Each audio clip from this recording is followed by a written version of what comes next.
Kalau langsung seolah-olah ini digurui. Tapi kalau itu ikut di dalam kajian, insya Allah itu bagian dari cara menyampaikan kebaikan di dalam sebuah hubungan suami istri.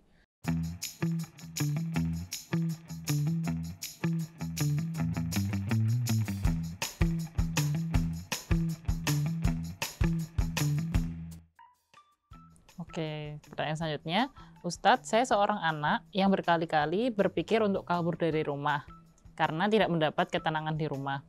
Orang tua saya sering bertengkar dan saya tidak punya kesempatan untuk bersuara pada pilihan hidup saya sendiri. Nah, di sisi lain, saya juga ingin menjadikan rumah ini penuh ketenangan karena saya kasihan juga melihat adik-adik saya, Ustadz. Apa yang bisa saya lakukan sebagai seorang anak dalam menyikapi rumah saya yang seperti ini? Pertama, karena yang banyak bermasalah tadi adalah orang tua, maka sampaikan agama pada orang tua.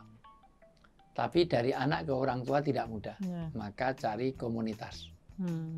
Satu-satunya dia harus ikut taklim, yaitu bagaimana suami tahu agama, istri tahu agama, bapaknya mengertikan agama, ibunya mengertikan agama. Maka ajak ke majelis taklim terdekat, rutin. Karena kalau itu nasihatnya dari anak sulit, tapi kalau dari ustadz insya Allah mau dengar. Tidak ada jalan lain orang itu jadi bahagia, jadi selamat, jadi tersolusi kecuali solusi agama. Jadi permasalahan pertengkaran suami istri itu sulit diselesaikan oleh anak. Ya, seharusnya nggak tahu juga. Iya, harusnya pakai mediator.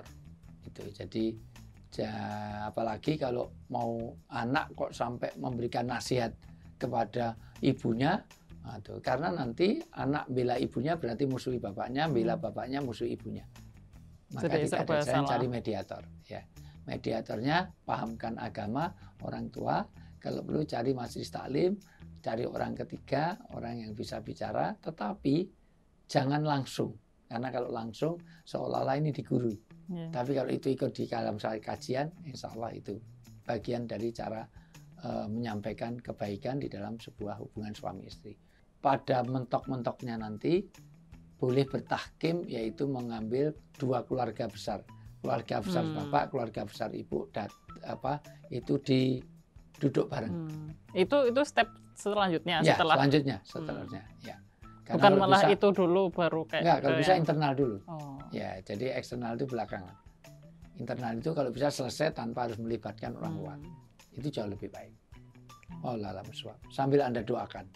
Ya. Kekuatan doa luar biasa. Apalagi kalau tiga-tiga anaknya, semuanya anaknya berdoa bareng di tengah-tengah, lagi berantem terus mandi, ya Allah, ya Allah, ya Allah gitu. Al-Fatihah, ya. Hentikan suara keras, hentikan cerewetnya. Nyindir gitu, Pak. Itu di depannya, langsung doa. Langsung semuanya Al-Fatihah berempat, suami istri bertengkar, anak-anaknya Al-Fatihah, insya Allah. Itu bagiannya. Ya. Oke, bisa dicoba? Iya. Pertanyaan terakhir, Ustadz, saya merupakan pengajar di salah satu pesantren yang difasilitasi tempat tinggal dalam kompleks pesantren tersebut, supaya mudah menjangkau anak-anak. Nah, saat ini saya sedang proses menuju pernikahan. Namun, calon istri saya keberatan jika harus tinggal di dalam pesantren. Sedangkan saya tidak bisa meninggalkan pekerjaan ini yang sudah saya anggap sebagai pengabdian, Ustadz. Kira-kira mana yang harus saya pilih dengan kondisi seperti ini? 3 ukurannya khairul fitini wa ma'asi wa akibati amri. Pertama, dengan pernikahan itu kira-kira terbaik untuk agama. Terbaik untuk agama artinya dengan pernikahan jangan meninggalkan ajaran-ajaran agama. Misalnya, gimana kompromi mungkin tinggal di situ tetapi dalam ruang gerak yang lebih ada kebebasan. Karena jangan sampai alasannya apa? Nggak mau tinggal di pesantren itu. Mungkin merasa tidak ada kebebasan.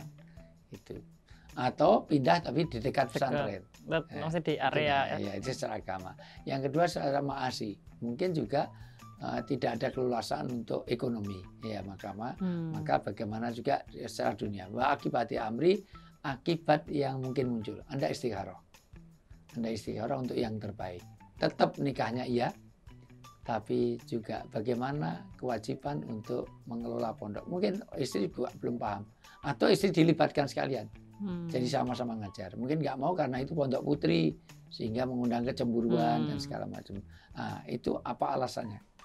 Nah, dikompromikan, cari solusi yang terbaik. Itu jauh lebih baik daripada kita ini dikotomis. Artinya kalau nikah meninggalkan, ini kan tidak nikah meninggalkan pesantren, atau kalau pesantren nggak jadi nikah. Tetap nikah, tapi juga pesantrennya tetap terlayani. Bukan pilihan yes dan tidak. Iya. Makanya jangan dikotomis lah gitu. Ini sesuatu yang dialektis. Dialektis itu win-win solution. Ya, itu. Bisa diusahakan. Iya. Gitu. Oke, semoga menemukan titik terang juga. Iya. Oke, alhamdulillah pertanyaan kali ini di episode kali ini sudah selesai. Terima kasih Ayah sudah menjawab. Terima kasih teman-teman udah menyimak sampai akhir. Kalau misalnya ada yang masih mau bertanya, baik seputar topik rumah surga, rumah yang mensurgakan, atau topik yang lain, bisa banget kirim pertanyaan ke DM di Instagramnya Ayah @ustadzujayanto.official atau ke @nasehatui. Atau mungkin kalau misalnya teman-teman pengen cari-cari topik-topik yang lain yang udah pernah dibahas, bisa banget scroll di playlist Femcast kita. Ya. Atau kalau urgent dan perlu penanganan lebih komprehensif, bisa ke rumah di El Kalam, Lembaga Kajian dan Konsultasi Islam. Di El Kalam sudah beberapa YouTube dan pemasaran. Semuanya dirahasiakan dan semuanya dapat solusi dari para asatid yang lulusan dari Kairo, dari Medina, dari Mekah, dari Libya, dan insya Allah komprehensif dengan semua kitab-kitabnya, insya Allah. Oke, kalau gitu terima kasih. Sampai ketemu di episode selanjutnya. Wassalamualaikum warahmatullahi wabarakatuh. Waalaikumsalam warahmatullahi wabarakatuh.